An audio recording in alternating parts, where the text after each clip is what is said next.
What is going on, guys? I'm back at you with another video, and I have more news about the Sony A7S3. Now, the latest leaks come from the guys at Sony Alpha Rumors. They are saying that they have 5 sources, and it seems like some of them they're actually using the camera right now, so they've been reporting some of the features of the camera. So we're gonna talk about those coming right up.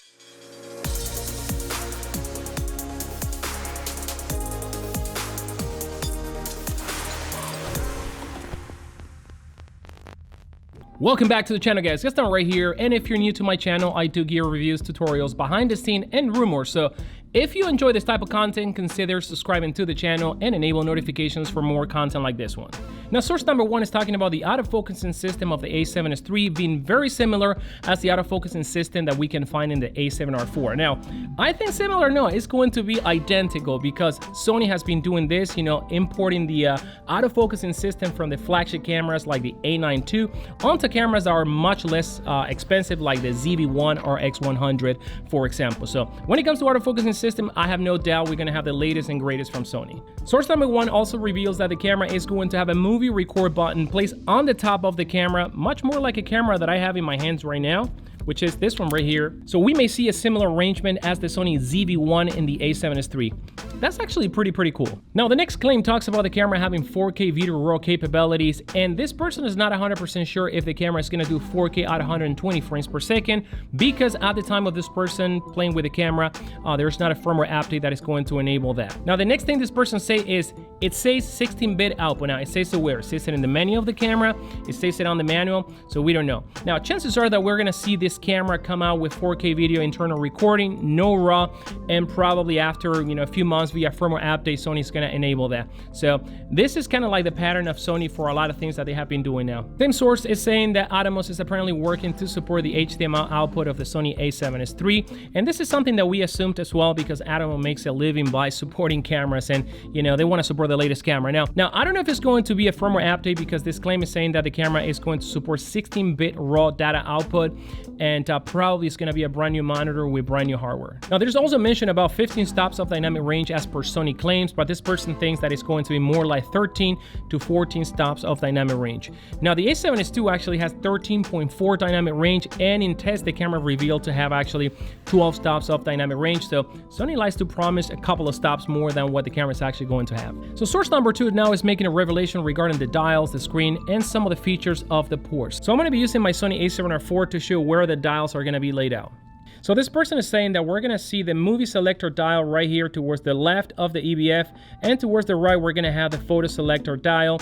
The exposure compensation is going to remain unchanged in the same position. Now, the next thing is actually pretty exciting because it talks about the camera having touchscreen capabilities when navigating the menu. Now, Sony cameras already have touch to focus capabilities, so I'm assuming that it's going to be mostly software. So please, Sony, give us touchscreen capabilities and maybe a better relayed out menu. Touchscreen, damn it! Now, these little doors right here that you also love so much? Well, source talks about that these doors are going to be removable right now because these damn doors are always in the middle, man, and the only options that you have right now is to actually rip them off. We're also learning that the camera is going to have 2 USB-C ports. Now, why 2 USB-C ports? I don't know, but it goes to saying that the camera is also going to have a micro HDMI. Now, micro HDMI is a terrible idea for a video-centric camera, especially like the Sony A7S3. It should have a full-blown HDMI and be done with it. Those little finicky micro HDMIs, I just don't like them. And source number 3 is talking about a small crop when it comes to 4K video, and no one likes to hear the word crop, and it's saying that the crop is very similar to the Sony A7S2, which is actually a 1.1 crop factor. So yes, we're gonna have that slight crop right there. The other piece of information that we're learning from the source is that the camera is going to cap a 4K 60p internal 4:2, and this is it for source number 3.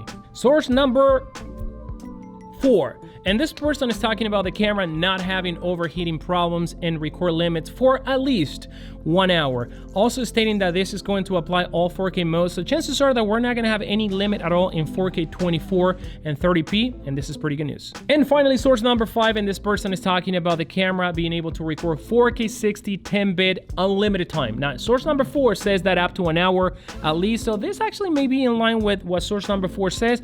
Probably if the camera is shooting, among no super hot conditions, can actually shoot unlimited in 4K 60 10-bit internal, and that is going to be great. Now, the second piece of information we learned from source number 5 is that this camera is going to be able to shoot 180 frames per second, 1080p with full autofocus capabilities and sound. Who's excited about 1080p? I am. So this person is talking about the 1080p video being downsampled from 4K video, also claiming being the best 1080p hybrid ever.